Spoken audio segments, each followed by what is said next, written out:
What if the very decision that you thought were growing your portfolio is actually holding you back?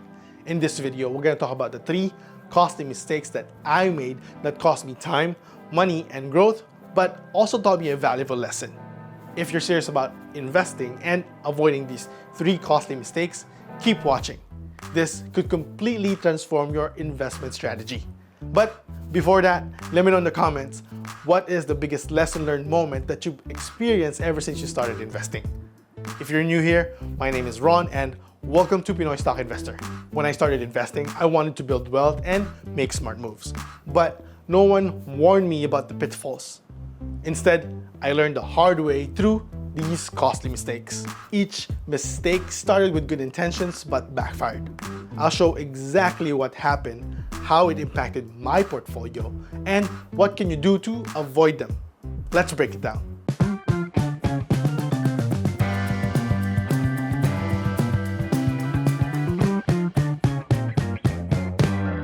When I started, I filtered my stock choices down to only dividend-paying stocks. I completely ignored non-dividend-paying growth stocks like Amazon, Netflix, and Berkshire Hathaway. Why? Because I thought dividends were the ultimate way to grow your wealth.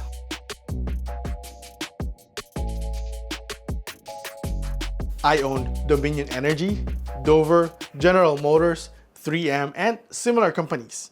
If they are part of Dividend Aristocrat or Dividend Kings, you'll find them in my portfolio. Don't get me wrong, these are wonderful companies. But here's the reality. High yield doesn't mean great investment. Sometimes companies with high dividend yields are financially weak and at risk of cutting dividends. I ended up passing on some of amazing growth stocks because they didn't fit my dividend-only strategy, which stunted my portfolio's growth. I recently added Amazon to my portfolio. Had I invested in Amazon back then in December 2019, instead of focusing only on dividend-paying stocks, my return could have been significantly higher. Amazon's share price is around $90 back then, but it's not even on my watch list of companies. So what's the lesson here? Don't limit your options to just one category. Balance is key. Dividend-paying stocks can be great, but don't overlook growth stocks with strong potential.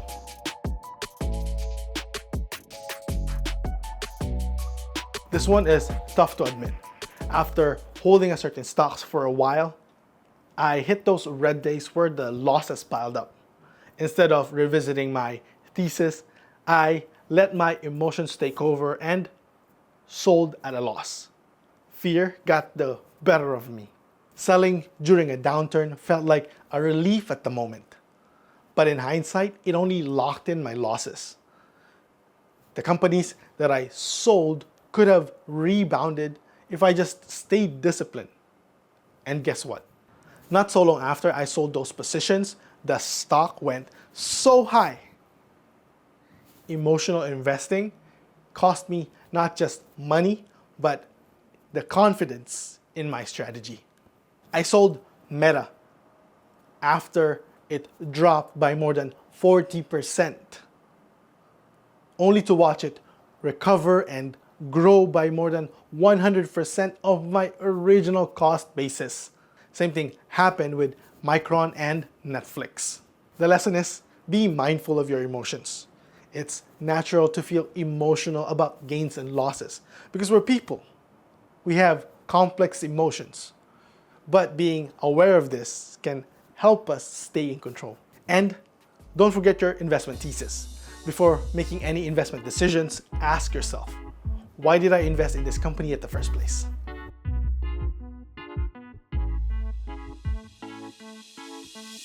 It's easy to over-diversify without even realizing it. The concept of diversification is represented in the saying, don't put all your eggs in one basket. But what if an investor have too many baskets? When I started investing, I thought diversification meant buying as many stocks and ETFs as possible to protect you. I ended up owning 52 stocks. The goal is to have 3 stocks at least per sector. I also own multiple ETFs, VTI, VOO, BLV, VNQ, VT, SPHD, and more actually. My portfolio became bloated and unfocused. Not only that these ETFs overlapped, the expense ratio that I accumulated took a lot from my gains. I did hold this kind of portfolio for at least a year. But then I came across with this quote from Warren Buffett. We think diversification is, as practiced generally, makes very little sense for anyone that knows what they're doing. Diversification is a protection against ignorance. I mean, if you want to make sure that nothing bad happens to you relative to the market, you own everything. There's nothing wrong with that. I mean, that is a perfectly sound approach for somebody who does not feel they know how to analyze businesses. If you know how to analyze businesses and value businesses, it's crazy to own 50 stocks or 40 stocks or 30 stocks probably. Instead of benefiting from diversification, it diluted my return. It's like spreading yourself too thin. You're everywhere but nowhere strong enough to grow.